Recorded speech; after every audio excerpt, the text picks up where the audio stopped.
Very good afternoon to all of you children. Hope you are keeping well and staying at home. This is our second video on sentences, kinds and transformation. Now for your convenience, I have split kinds of sentences into two parts. That is kinds of sentences 1 and kinds of sentences 2.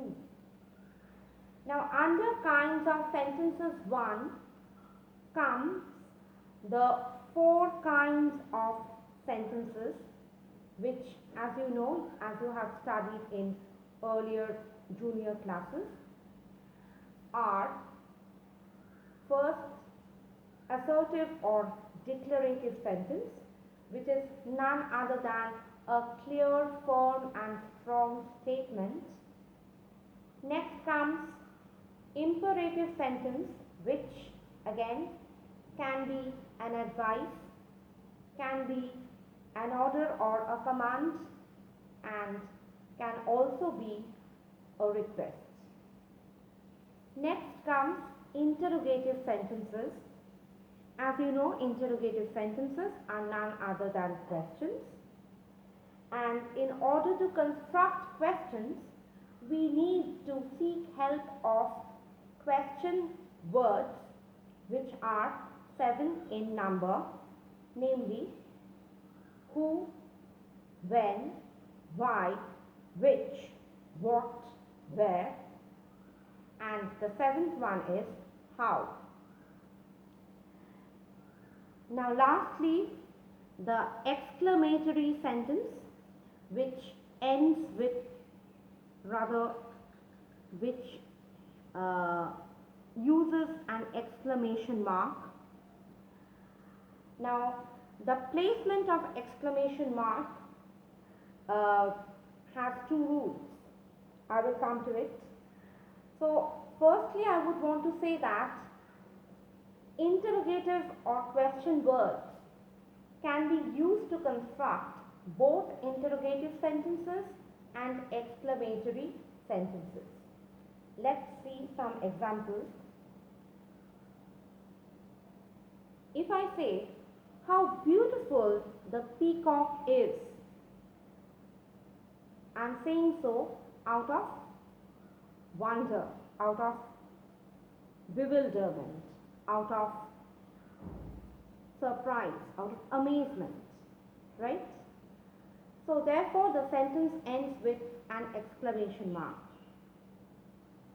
How beautiful the peacock is, right?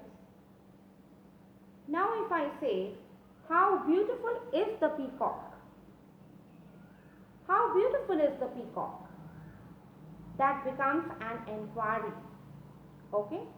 Say for example, somebody who has never seen a peacock may ask, how beautiful is a peacock? Okay?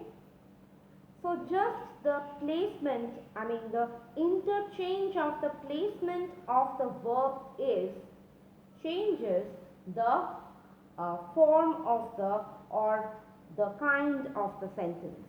Okay? From interrogative to exclamatory, or you may say from exclamatory to interrogative. And another way of constructing an exclamatory sentence is with the help of interjection. As you must have studied what interjections are. Interjections are not some words which literally have no meaning of their own. Say for example, oops, ouch. Okay? So firstly, they don't have any meaning of their own, any literal meaning of their own. And secondly, it is an epitome of the expression which is given. For example, think of the situation when you are injected. Okay? When the needle is pierced into your epidermis, into your skin. Okay? What is the feeling? Ouch! It hurts. isn't it? So ouch, which really or literally has no meaning of its own, is an epitome of the expression which you are giving out. Okay? So in case of exclamatory sentences where interjection is used, the exclamation mark will come after the interjection, right after the interjection, and gradually the sentence will end with a full stop. Like for example, ouch! Exclamation mark, it hurts, and I will be capital. It will begin with a capital I. Okay?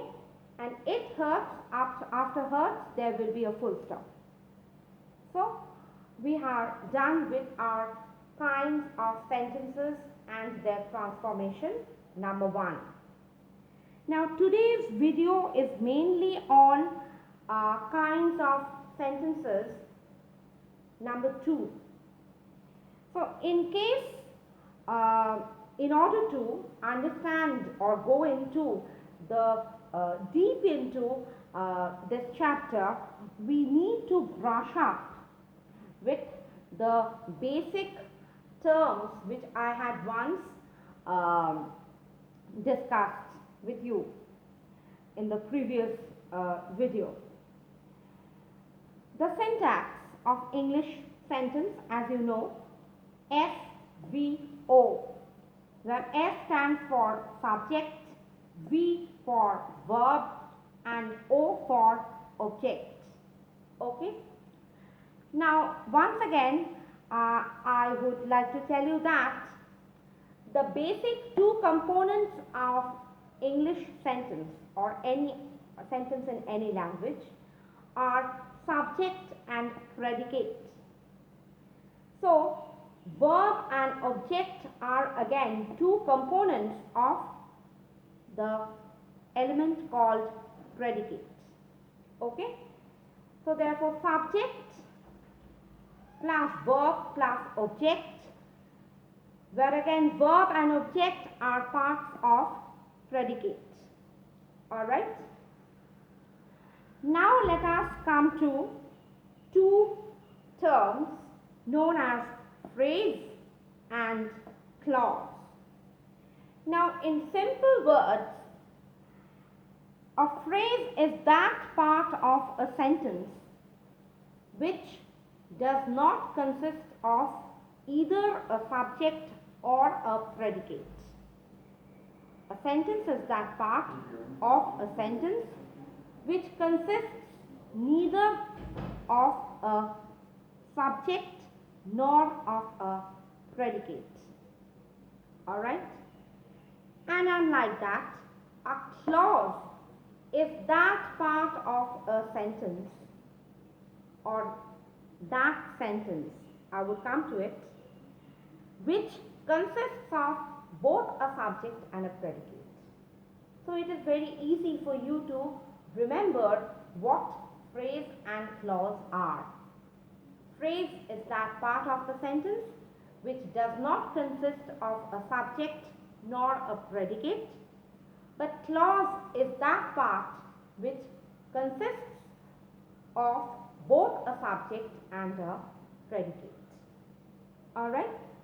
So here, if you observe, I have written clause is that part of a sentence / a sentence which consists of a subject and a predicate. Now, let us come to some examples. If I say, I pray to God every evening. Alright? I pray to God every evening. Now, in this sentence, there is a subject which is I. Pray is the verb. To is the preposition. God is the object. I pray to God in the evening. Alright? So, as the definition of a clause goes, it is a part of sentence or a sentence which consists of both a subject and a predicate. This sentence, I pray to God in the evening, can be nomenclated as a clause because it fulfills all the features a clause must have. It has a subject, it has a predicate, isn't it? Therefore,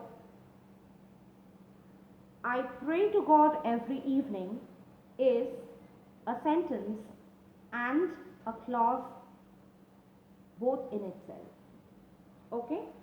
And this is why I have written that a clause may be a part of a sentence or a sentence which consists of a subject and a predicate. Now, remember the sentence, I'm coming back.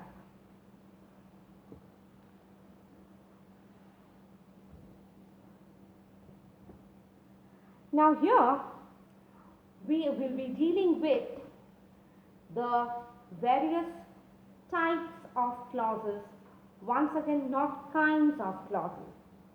Remember the sentence which I have given you an example of right now. I pray to God every evening, right? So, three kinds of clauses are there: principal clause, subordinate clause, coordinate clause. Okay? Now, I pray to God in the evening, as I have said, is a complete sentence. It has a subject, it has a predicate, and its meaning is concrete, firm and strong and clear in itself, right? So as I have said, it could also be a clause because it has both a subject and a predicate as a clause needs. Okay? Now, the fact is that you may often find clauses which have subjects and predicates, but the meaning is not clear in itself. These particular clauses may need help of some other clauses or maybe phrases to make their meaning concrete and intact. Alright? But in this particular sentence, I pray to God in the evening, there is no need of any other clause to make the meaning concrete or strong or clear. The meaning is concrete and firm in itself in this particular sentence, through this particular sentence. Therefore, as I have said, this sentence is a clause too. Now I say that it is none but a principal clause. So, which clause is a principal clause? Or what is a principal clause? A principal clause is that clause which expresses a meaning which is complete, intact, concrete, firm, strong and clear in itself. That is called a principal clause. Okay? Now let's come to the next type called subordinate clause. Now I have just told you that there are certain clauses which are not complete in themselves. They need help of some other clauses or phrases to give them a complete meaning. Alright? Say for example, I go to the temple, I pray to God every evening, which mother likes very much. I pray to God every evening, which mother likes very much. Alright? Now, if you want to split the sentence, you can split into two parts or two clauses. Alright? I pray to God every evening, part 1. Part 2, which mother likes very much. Alright? Now, if you look into the second part or second clause, which mother likes very much, this part or this section or this clause, I won't say it does not have any meaning. It does. But the meaning is not complete. Okay? Which mother likes very much?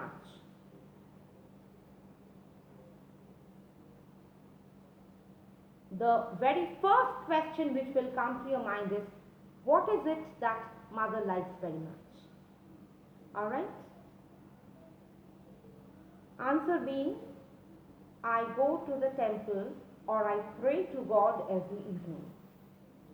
This is the thing which mother likes very much. Alright? Got it? So, subordinate clause may be defined as that part of the sentence which has a subject and a predicate, definitely. Now here you may ask me, which mother likes very much? Right? Or let's say, which is liked by mother. That would be easier for you to understand. Which is liked by mother. Okay? Now, in this portion, which is the subject and mother is liked by mother very much is the predicate. Okay? So, let me write the sentence. I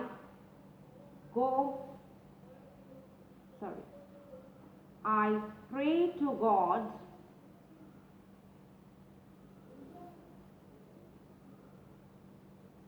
every evening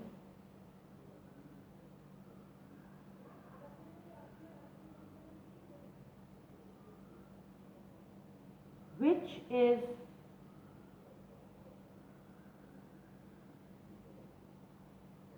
liked by mother. Okay? This is the sentence. So, kindly observe. I pray to God every evening. This is clause 1. Which is liked by mother is clause 2. Now you can see, I pray to God every evening has a subject I and predicate pray to God every evening. And in the second part, which is the subject,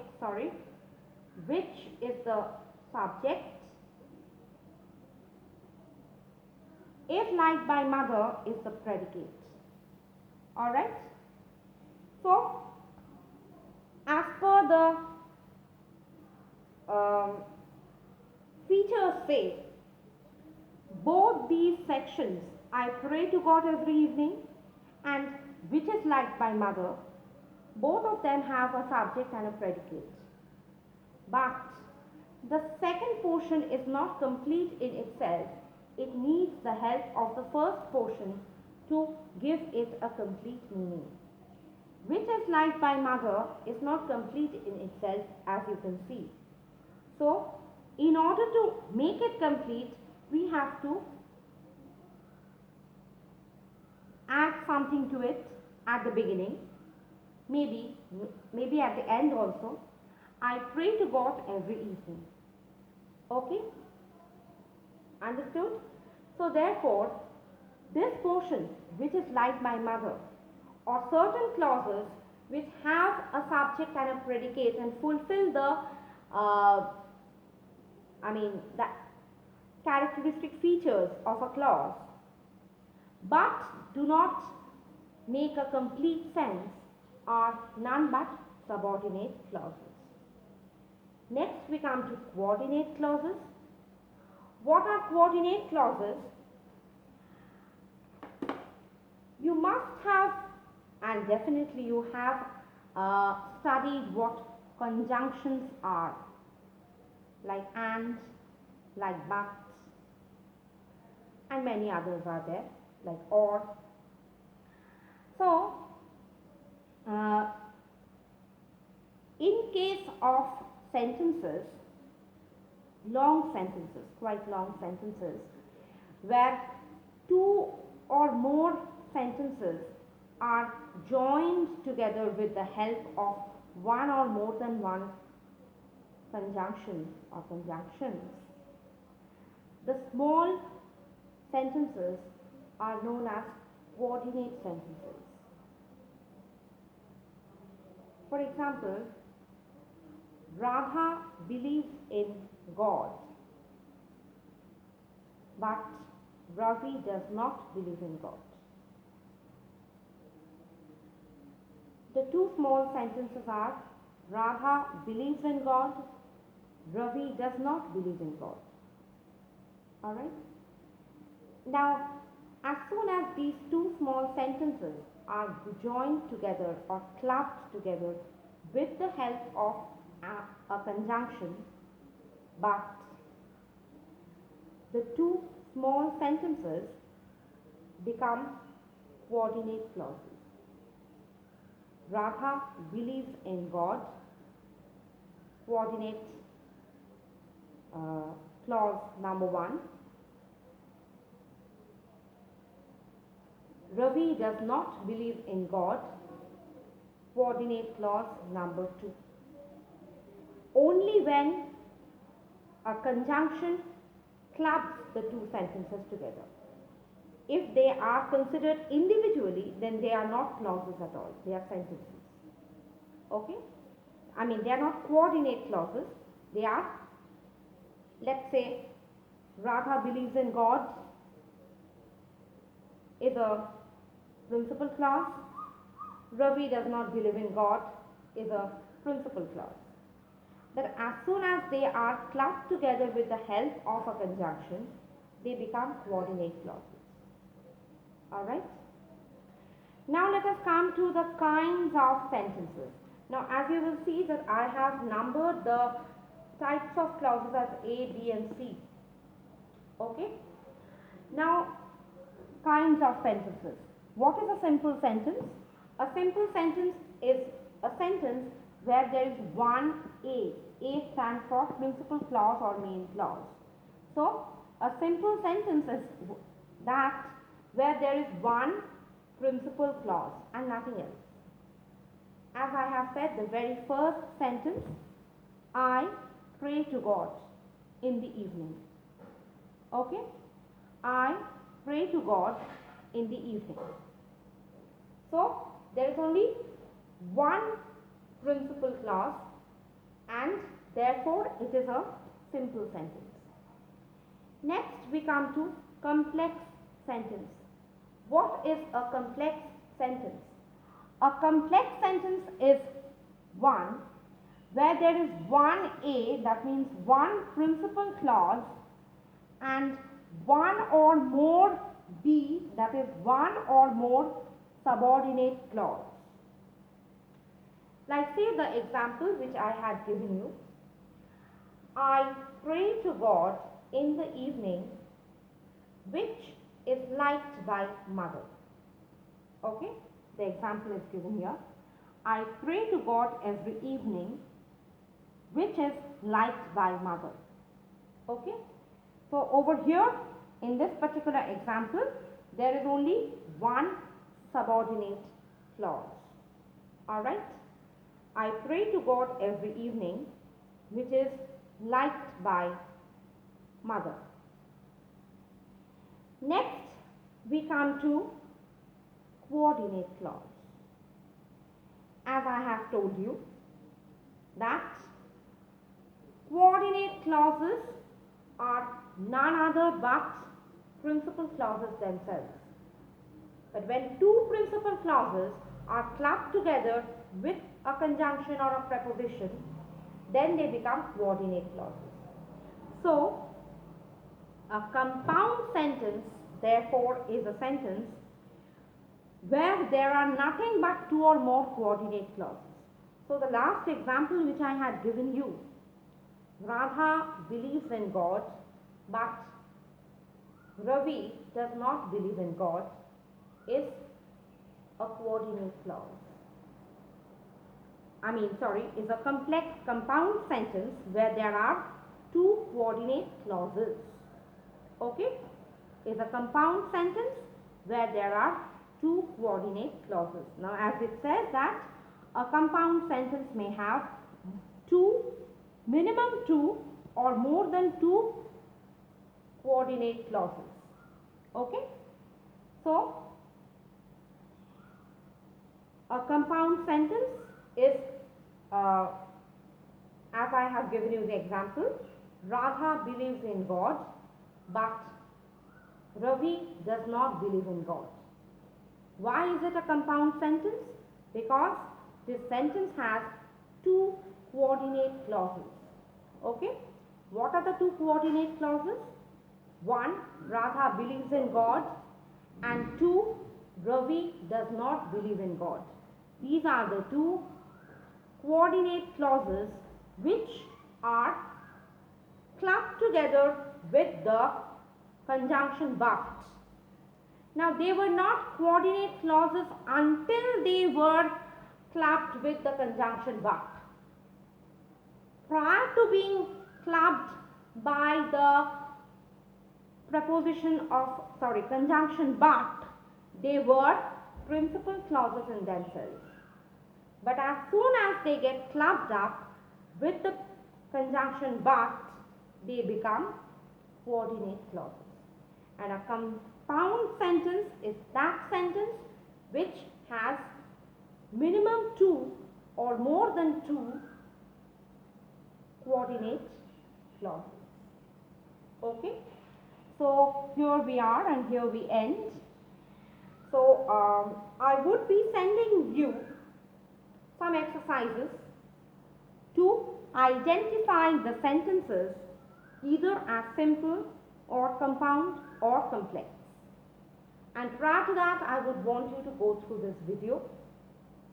So for now, thank you so much.